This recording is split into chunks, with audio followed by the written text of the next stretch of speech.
नमस्कार बच्चों, मैं रेशमा यादव ब्रिजलाल जिंदल डीवी स्कूल जाखल से। आज हम कर रहे हैं 12वीं कक्षा की हिंदी की पुस्तक आरोह भाग 2 के काव्यखंड की कविता उषा, जिसके कवि हैं शमशेर बहादुर सिंह।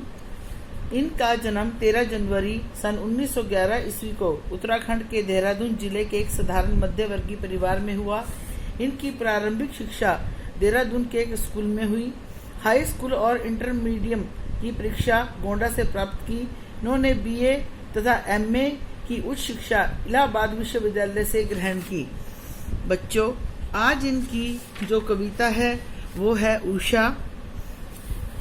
प्रातः नभ था बहुत नीला शंख जैसा, भोर का नभ राख से लिपा हुआ चौका, बहुत काली सील जरा से लाल केसर से कि जैसे धुल गई हो, स्लेट पर या लाल खड़िया चाक मल दी हो किसी ने। चौका, बेटा चौका का अर्थ होता है जमीन पर जब हम खाना खाने के लिए बैठते हैं ना, वो स्थान।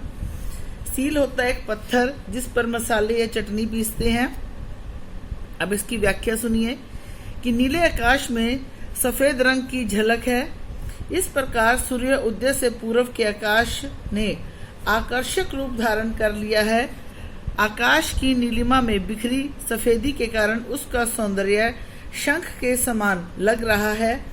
नीले आकाश में सफेद रंग की हल्की चमक को देखकर कवि को लगता है जैसे किसी गृहिणी ने सुबह होते ही राख से चौके को लीप रखा है जो अभी गीला पड़ा है, अथवा ऐसा लगता है जैसे लाल केसर वाली सील को धो दिया गया हो, लेकिन उस पर केसर की आभा दिखाई दे रही है।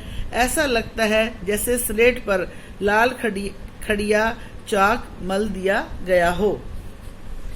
नीला जल में या किसी की गोह झिलमिल देह जैसे हिल रही हो और जादू टूटता है।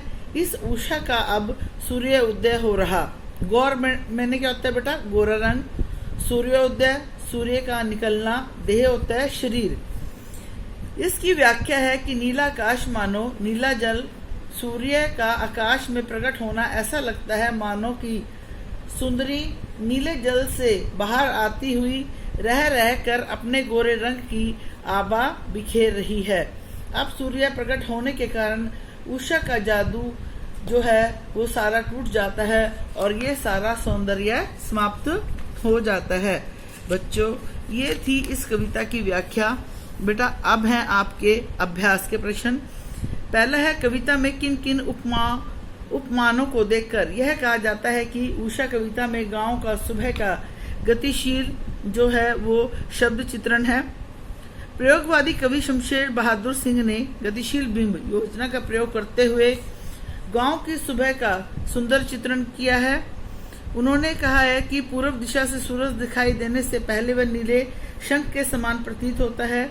उसका रंग ऐसा लगता है जैसे गांव की किसी महिला ने चूल्हा जलाने से पहले राख का चौका लीप दिया हो, और कुछ देर बाद हल्की सी लाली दिखाई देती है जिसे देखकर ऐसा लगता है मानो काली सिल पर जरा सा लाल केसर डाल दिया गया हो और उसे धो दिया गया हो, या किसी ने स्लेट पर लाल खड़िया चाक मल दी हो।